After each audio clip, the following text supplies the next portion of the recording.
அனைவருக்கும் வணக்கம். முதல்ல எனக்கு இந்த விருது வழங்கிய எழுதுறல் அமைப்பிற்கு நன்றி.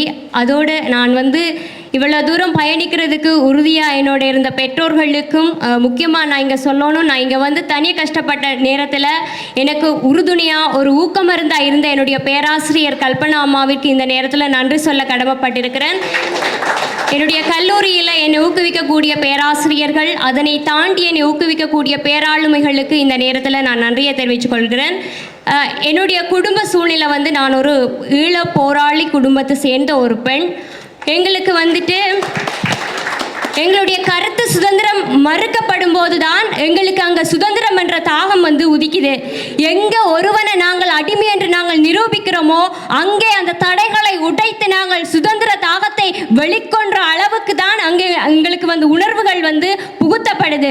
அப்படி ஒரு உணர்வில் புகுத்தப்பட்டு தான் இன்றைக்கு நானும் ஒரு எழுத்தாளராக எங்களுடைய சமூக விடுதலையை நோக்கி பயணிக்கணும் என்ற நோக்கத்தில் நான் எழுத்தை ஆயுதமாக கையில் எடுத்திருக்கிறேன். போராட்ட களத்தில் எங்களுடைய வீரர்கள் பேராயுதங்களால் போராடினார்கள். ஆனால் இலக்கிய பேருலகிலே நான் பேனாவால் போராட முனைகின்றேன். கண்டிப்பாக அதில் நான் வெற்றி அடைவேன் என்ற நம்பிக்கை எனக்கு இருக்கிறது.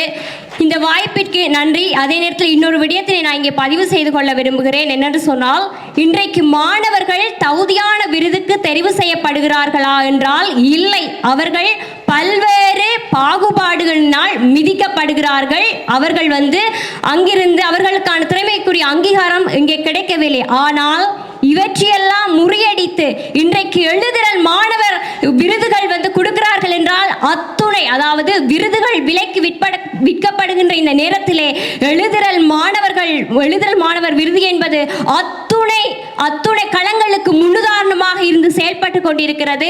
இந்த நேரத்திலே நான் இந்த விருதினை வாங்குவதற்கு மிக்க மகிழ்ச்சி அடைகிறேன். இந்த விருதினை என்னுடைய உணர்வும் உயிருமாக இருக்கக்கூடிய தமிழ் தேசிய தலைவருக்கும் மற்றும் எங்களுடைய இன விடுதலை போராட்ட வீரர்களுக்கும், என்னுடைய பெற்றோர்களுக்கும், எங்களுடைய புலம்பெயர் உறவுகளுக்கும் என்னுடைய வெற்றியை சமர்ப்பிக்கின்றேன்.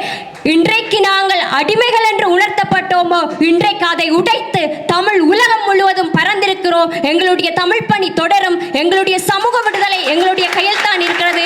நாங்கள் அதையும் அடையும் வரை எங்களுடைய எழுத்துக்களால் போராடுவோம் என கூறி விடைபெறுகிறேன். நன்றி.